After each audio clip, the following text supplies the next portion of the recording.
Well, boaters heading out on Lake Ontario this 4th of July may notice more police patrols who are there to enforce speed limits aimed at reducing shoreline erosion.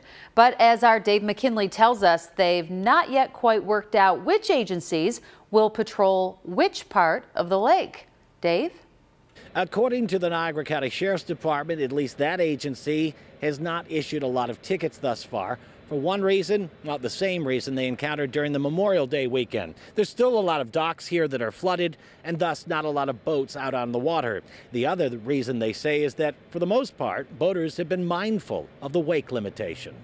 Oh, yes, they have. Yes, for the most part, you've got, many people out there that realize that there is an issue. And if they forget, there will be plenty of law enforcement out there to remind them, not only the Niagara County Sheriff's Department, but also under orders from the governor, the State Naval Militia, the Department of Environmental Conservation, and the State Police, all joining the Coast Guard and patrolling the waters and enforcing the no-wake zone, which at a distance of 600 feet is only the length of 2 football fields, but is 6 times as long as it normally would be. Have you seen the other guys around?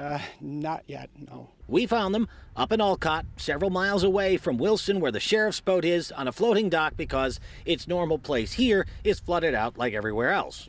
Has there been any coordination as to where to stage boats and personnel from various state agencies so as to most effectively patrol? No, at this point it is in its infancy, and we have not had any coordination yet, but I'm sure there will be some down the road. It would seem to me that would be essential, don't you? Yes, it would be. Make sure that we cover as much territory as possible. Yeah. When do you think that might happen? I couldn't tell you that. That's above my pay rate.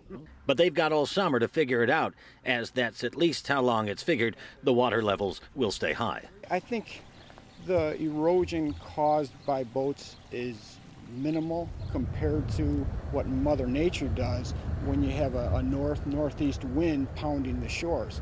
At the same time, though, he says it's important to note, they can't control nature.